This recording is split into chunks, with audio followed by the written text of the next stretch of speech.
اچھا بیٹے، اب ہم سیکنڈ جو ہے نا فیکٹرز، سبجیکٹیو فیکٹرز یعنی موضوعی عوامل جو ہیں ان کو ڈسکس کریں گے۔ پہلے ہم نے کون سے پڑھے ہیں؟ آبجیکٹیو فیکٹرز،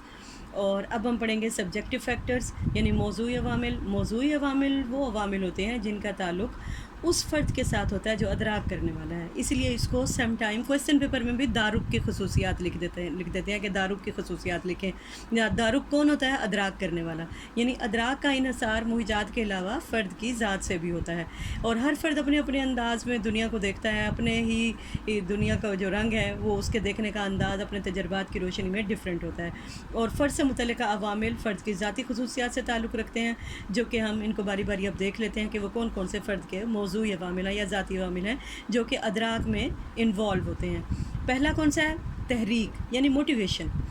تحریک ہی فرد کو ادراک پر مائل کرتی ہے۔ ادراک کا انتخاب بھی تحریک کی بدولت ہی ہوتا ہے، اور تحریک کی نوعیت خاص ذاتی ہو یا خارجی ادراک کا اہم ترین عنصر ہے۔ یعنی ہم یہ دیکھتے ہیں کہ تحریک دو قسم کی ہے، ایک اندرونی تحریک اور ایک خارجی تحریک۔ اندرونی تحریک ہماری ضروریات سے ابھرتی ہے، جیسے ہمیں پیاس لگی ہے، کوئی نیند کی ضرورت پیش آ گئی ہے، کھانا کھانا ہے ہم نے، تو یہ ساری تمام ضروریات جو ہیں یہ اندرونی تحریکات ہوتی ہیں۔ اور اس کے علاوہ یہ تو بیسک نیڈز ہو گئی نا، اس کے علاوہ بھی اندرونی طور پہ کسی چیز کا فطری رجحان اگر ہمارے اندر پایا جاتا ہے تو وہ بھی ہماری تحریک بن کر ہم اس مقصد بن جاتے ہیں اور ہم اس مقصد کو حاصل کرنے میں لگ جاتے ہیں۔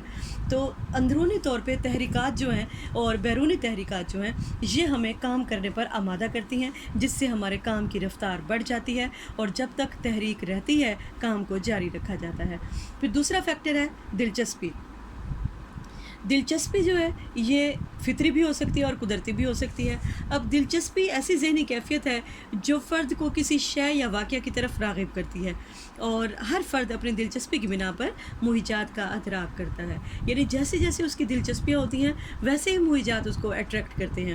جو ہماری دلچسپی کی چیزیں جلد ہماری توجہ اپنی طرف کھینچ لیتی ہیں، اور ہم ان کو جلد اپنی توجہ کے دائرے میں لے آتے ہیں اور ادراک حاصل کر لیتے ہیں، اور جن چیزوں میں ہماری دلچسپی نہیں ہوتی ہے ان کی طرف ہماری توجہ جاتی ہی نہیں ہے، نہ ہی وہ ہمارے ادراک کے دائرے میں آتی ہیں۔ اب دلچسپی خواہ فطری ہو یا اکتسابی ادراک کو متاثر کرتی ہے۔ اب ایک کھلاڑی جو ہے، ادیب، سیاستدان، طالب علم، سب اپنی اپنی مختلف دلچسپیوں کی وجہ سے مختلف طرح کا ادراک جلد حاصل کر لیتے ہیں۔ پھر نیکسٹ ہے ہمارا ایٹیچیوڈ یعنی رویہ۔ رویہ آپ کو پتہ ہے کہ رویہ تو کم و بیش ہماری جو ہے یہ مستقل کیفیت ہے، جیسے آلپورٹ نے بھی کہا تھا کہ ایٹیچیوڈ is a mental and neural activity, کہ ہماری یہ ایسی مستقل کیفیت ہے جو تجربات کے نتیجے میں بن جاتی ہے۔ اب ہر فرد کچھ نہ کچھ مثبت اور کچھ منفی رویوں کا مالک ہوتا ہے۔ مثبت رویے کی وجہ سے کسی چیز کے متعلقہ عوامل جلد ہماری توجہ میں آ جاتے ہیں، کیونکہ اس چیز کی طرف ہمارا پازیٹیو رجحان ہوتا ہے اور ہم اس کو پرسیو کرنا چاہتے ہیں۔ لیکن نیگیٹو ایٹیچیوڈ کی وجہ سے ہم ان عوامل کو نظر انداز کرتے ہیں جن کے بارے میں ہمارا نیگیٹو ایٹیچیوڈ ہوتا ہے۔ تو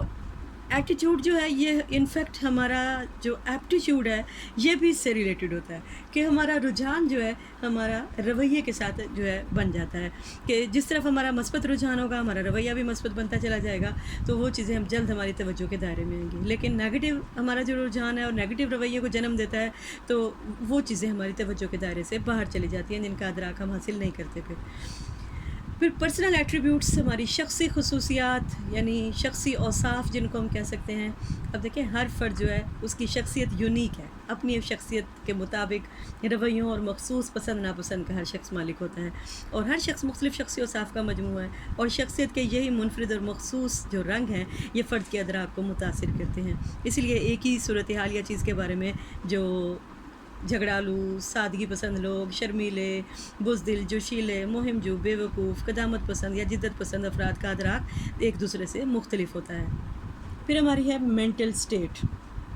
وقتی ذہنی کیفیت، یعنی اگر کسی فرد جو ہے کسی صورتحال کے لیے ذہنی طور پر تیار ہو تو اس کو ادراک کرنے میں آسانی ہوتی ہے۔ اس کے برعکس غیر متوقع صورتحال کا ادراک فوراً نہیں کیا جا سکتا، کیونکہ وقتی ذہنی کیفیت جو ہے وہ فرد کی توجہ کو متاثر کرتی ہے، جس کے نتیجے میں ادراک کرنے کی صلاحیت متاثر ہوتی ہے۔ جیسے کوئی فرد اگر کسی کے انتظار میں بیٹھا ہے تو ہلکا سا کھٹکا بھی وہ چونک پڑے گا۔ اسی طرح اگر ماں بچے کی سلایا ہوا اس نے اور اس کو یہ ذہن میں توقع ہے کہ کہیں میرا بچہ جاگ نہ جائے، تو وہ ہلکی سی رونے کی آواز پہ بھی دوڑی چلی جائے گی، جبکہ باقی لوگوں کو آواز سنائی نہیں دے گی۔ یعنی وقتی ذہنی کیفیت، اس کو مینٹل سیٹ یا مینٹل سٹیٹ بھی کہہ سکتے ہیں، کہ جو فرد جس چیز کی توقع رکھتا ہے اس کا جلد ادراک کر لیتا ہے، اور غیر متوقع چیزوں کا ادراک کرنے میں ہمیں دیر لگتی ہے جو اچانک سے وقوع پذیر ہو جائیں۔ پھر ہم ہمارے جو ایموشنز ہیں یعنی ہیجان، ایموشنل کیفیت، جب ایموشنل کیفیت اپنی پوری شدت سے طاری ہو تو فرد کے حواس پر چھا جاتی ہے، اور فرد اگر خارجی اور عضویاتی تغیرات سے گزر رہا ہو تو اس کی جو ہے ادراکی صلاحیت بھی متاثر ہوتی ہے،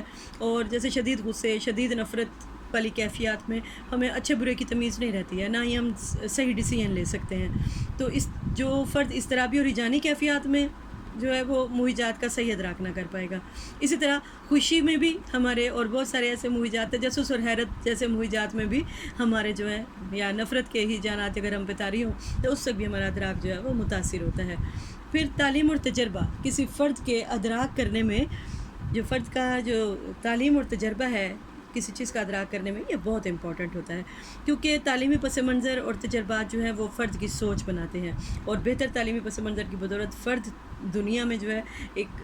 نئے طریقے سے اپنے انداز فکر کو جنم دیتا ہے، اور ادراک اس کو متاثر کرتا ہے،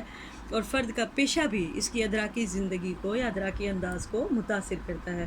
تو یہ ساری کیفیات جو ہے، اس کے علاوہ بھی اور بہت ساری کیفیات ہو سکتی ہیں موضوعی عمل میں، جیسے پرسنل ویلیوز، ہر فرد کی اپنی اپنی الگ پرسنل ویلیوز ہوتی ہیں، اور ان کے نتیجے میں فرد ادراک کرتا ہے۔ پھر ہمارا ایپٹیچیوڈ، میں نے ابھی آپ کو بتایا، رویے کے ساتھ ایپٹیچیوڈ بھی ہمارا یعنی جو فطری رجحان ہے، یہ بھی ہمارے ادراک کرنے کے جو ہے عوامل جو ہے اس میں شامل ہو سکتا ہے اور ہمارے ادراک کو بناتا ہے۔